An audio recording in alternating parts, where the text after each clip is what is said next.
10种绝对不能囤的应急食品，看似耐放，实则有毒。第1种，很多人买错。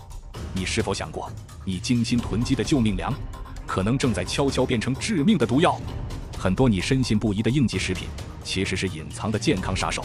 它们看似耐放，实则可能在漫长的储存中产生毒素，或者根本就不适合长期依赖。本期世界探索站为你独家揭秘10种绝对不能囤积的应急食品黑名单，全是前人用生命换来的教训和科学警告。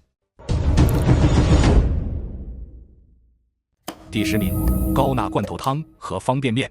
它们方便，保质期长，但它们最大的问题是极高的钠含量。在应急状态下，饮用水可能非常宝贵，摄入过多的钠会让你口渴加剧，增加身体对水的需求。长期高钠饮食还会加重肾脏负担，升高血压。虽然可以少量储备用于改善口味，但绝不能作为主食长期依赖，优先选择低钠罐头或者自己储备基础食材。第9名，含糖饮料与果汁。它们看似能提供水分和能量，但实际上是健康负债。大量的糖分会导致血糖剧烈波动，引发能量过山车，让你很快再次感到疲劳和饥饿。它们还会加剧身体炎症，抑制免疫系统，并同样增加口渴感。在危机中，你最需要的是稳定的能量和健康的免疫力。储备的液体应该是纯净水或者一些无糖的电解质冲剂。第8名，高油高糖的饼干。它们是空热量的典型代表，除了大量的精致碳水、不健康脂肪和糖，几乎不含任何有价值的维生素和矿物质。长期依赖这些食物会导致营养不良、肥胖以及各种代谢问题。虽然可以少量储备作为士气食品，但绝不能占用你应急储备的主要空间。优先选择坚果、肉干、黑巧克力等营养密度更高的零食。第7名，自制油浸蒜蓉。很多人觉得这样能长期保存并增加风味，但这种做法如果储存不当，如常温储存，存在致命的肉毒杆菌中毒风险。大蒜、蔬菜等低酸性食材在无氧的油环境中，为肉毒杆菌的生长和产毒创造了绝佳条件。肉毒毒素是已知最剧烈的毒素之一，加热不彻底无法破坏。如果你要自制，必须严格酸化处理或始终保持冷藏并尽快食用。作为长期常温储备绝对不行。第6名，任何有凹陷、生锈或膨胀的罐头。很多人觉得罐头凹了一点点没关系，错啊！即使是微小的凹陷，特别是在接缝处，也可能破坏了罐头的真空密封性，给细菌留下了入侵的通道。生锈则可能穿透金属，造成污染，而膨胀的罐头更是极度危险的信号，通常意味着内部细菌滋生，产生了气体。对于任何外观有问题的罐头，无论里面是什么，都不要抱有任何侥幸心理，立刻扔掉。第5名，大部分冷冻食品。冷冻确实是极好的长期保鲜方法，但它有一个致命的弱点，完全依赖于持续的电力供应。在可能发生长时间停电的大灾难中，你冷冻室里储备的大量肉类、海鲜、蔬菜会在24至48小时内完全解冻并开始腐烂，不仅造成巨大浪费，还可能成为细菌的温床，带来卫生问题。应急储备应以无需电力就能长期常温保存的食物为主，冷冻食品只能作为第一批被消耗的对象。第4名，任何需要大量水来烹饪的食物，比如我们之前推荐过的干豆类，需要长时间煮的粗粮，或者需要大量水来泡发的某些干货。在应急状态下，清洁的饮用水其价值甚至高于食物。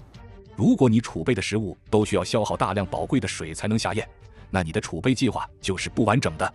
秘诀是平衡搭配，储备干豆类的同时，也要储备足够的即食罐头、能量棒等无需用水或只需少量水的食物。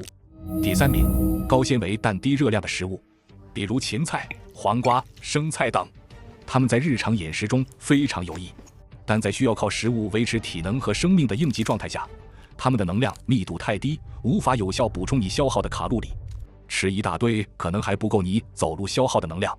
你的储备空间和负重能力是有限的，应该优先留给那些能量密度高的食物，如坚果、肉干、食用油、压缩饼干等。第2名，自制的罐头食品。自己动手做罐头听起来很棒，能保存自家菜园的收成，但如果没有经过专业学习并严格遵循科学安全的罐头制作规程，自制罐头，尤其是低酸性食物，如大多数蔬菜、肉类的罐头，是极其危险的。最大的风险依然是肉毒杆菌中毒。商业罐头有严格的工业化高温高压灭菌流程，家庭制作很难达到同样的标准。错误的处理方法、不彻底的灭菌、密封不严，都可能为肉毒杆菌的生长创造条件。如果你不是经验丰富、知识扎实的罐头制作者，请不要轻易尝试自制低酸性食物的罐头作为长期储备。第一名，糙米、全麦面粉及其他全谷物粉。糙米、全麦粉因保留了富含纤维、维生素、矿物质和健康脂肪的麸皮和胚芽而营养全面，这在日常是优点，但在应急储备中却是致命的缺点。问题的根源在于麸皮和胚芽中的天然油脂，这些不饱和脂肪酸在长时间接触空气、光照和温度变化时，会发生氧化酸败的化学反应。储存时间一长，通常超过6个月到1年，糙米和全麦粉就会产生一股难闻的、刺鼻的哈喇味，难以下咽。而且氧化过程会破坏其中的维生素和必需脂肪酸。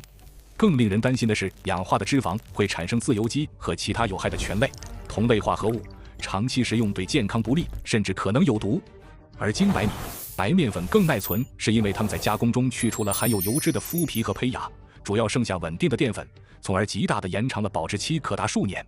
如果你坚持要储备糙米或全麦粉，必须采用真空密封加除氧剂的方式，并存放在阴凉甚至冷冻的环境中，并且要频繁轮换，在半年到1年内消耗掉。但这种方法终究过于繁琐且有风险，最佳策略是储备整粒的全谷物，如未碾磨的小麦粒，配合一个手摇磨粉机。整粒谷物的外壳能很好地保护内部油脂，保质期极长。需要时再自己磨粉。好了，今天介绍的这10种绝对不能囤的应急食品，哪一个最让你感到意外或中枪了？你在进行应急储备时，还踩过哪些其他的坑？欢迎在下方的评论区分享你的看法。如果你觉得这期视频对你的应急准备有实质性的帮助，请不要吝啬你的点赞，并分享给你身边正在囤货的朋友们，帮他们也排排雷。感谢您的收看，下期也会给您带来更精彩的内容。